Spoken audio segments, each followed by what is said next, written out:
इस देश को तमाशा बनाने का काम नरेंद्र मोदी की सरकार ने और उनके विफल मंत्रियों ने किया हुआ है। अभी नीट की परीक्षा पर बवाल मचा हुआ था। मंत्री जी कह रहे थे कोई पेपर लीक नहीं हुआ। अब जो आरोपी गिरफ्तार हुआ है उसने साक्ष्य और सबूत देकर बताया कैसे कैसे पेपर लीक हुआ था 35-35, 40-40 लाख रुपए में। और अभी 2 दिन पहले यूजीसी नेट की जो परीक्षा हुई थी उसका भी पर्चा लीक हो गया और उसको रद्द करना पड़ा। इस देश की 60% आबादी 35 साल से उम्र में कम है। ये सारी चीजें युवाओं के साथ एक भद्दा मजाक खिलवाड़ है उनके भविष्य पर एक बहुत बड़ा प्रश्न चिन्ह लगाता है। असलियत तो यह है कि पिछले 5 साल में 43 भर्ती परीक्षा रद्द हुई है, जिससे प्रभावित करीब 1,75,00,000 युवा बेबस हैं, मजबूर हैं और गुस्से में हैं।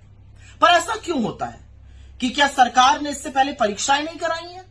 परीक्षा होती थी इस देश में, परीक्षा लीक नहीं होती थी, लोग परीक्षा देते थे, किसी का सिलेक्शन होता था, किसी का नहीं होता था, नौकरियां भर दी जाती थी। लोग बेरोजगार हैं और उसके बाद जब परीक्षा देने जाते हैं तो परीक्षा लीक हो जाती है। असल में मोदी जी के और उनके मंत्रियों को कोई फर्क ही नहीं पड़ता। उनके बच्चे बड़े बड़े फॉरेन यूनिवर्सिटीज में पढ़ते हैं, उनको क्या फर्क पड़ता है आपके बच्चे गाजर मूली की तरह भरकर जाएं, परीक्षा दें, पेपर लीक हो जाए। कभी इन लोगों ने सोचा है कि इस पेपर लीक का लोगों की मनोस्थिति पर क्या फर्क पड़ता है? बच्चे दिन रात मेहनत करते हैं, सुबह 4-4, 3-3, 4-4 बजे उठकर मेहनत करते हैं, पूरी रात पढ़ते हैं, न खाने का न पीने का कोई हवाला नहीं है, दिन भर पढ़ते हैं। माँ बाप एक रात की रोटी कम खाते हैं कि बच्चा पढ़ जाए, फीस इतनी बढ़ा दी गई है। कोचिंग सेंटर का अपना अलग ही तमाशा है। और उसके बाद जब पढ़ लिख कर परीक्षा की बारी आती है तो पैसे देकर फिर एक बार एक निवाला कम खाकर पैसे देकर फॉर्म खरीदा जाता है। बच्चे गाजर मूली की तरह परीक्षा वाले दिन भेड़ बकरी की तरह ट्रेनों में, बसों में लद कर जाते हैं, परीक्षा देते हैं। परीक्षा अच्छी हुई बुरी हुई वो एक तरफ है, लेकिन फिर पता चलता है पेपर लीक हो गया। और पेपर छोटे मोटे एग्जाम का नहीं, पेपर नीट का लीक हो रहा है, नेट का लीक हो रहा है, आर्मी रिक्रूटमेंट का लीक हो रहा है, पुलिस भर्ती का गुजरात से लेकर यूपी तक लीक हो रहा है, यूपी टेट लीक हो रहा है। एक के बाद सीबीएसई के मैथ्स और अंग्रेजी के पेपर लीक हो रहे हैं, एक के बाद एक पेपर लीक होता जा रहा है। तो ये किसकी जिम्मेदारी है?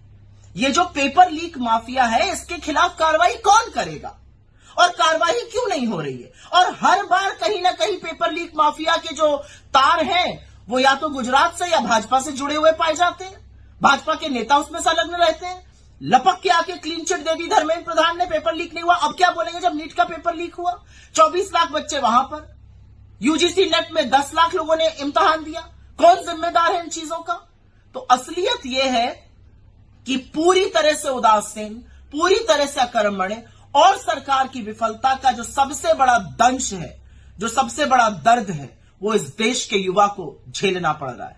उसने आपको सबक सिखाया है, लेकिन आप शायद अभी सबक सीख नहीं पाए हैं।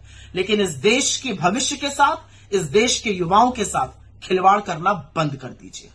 पेपर लीक माफियाओं का नहीं, युवाओं का सहारा बनिए, उनको संरक्षण दीजिए।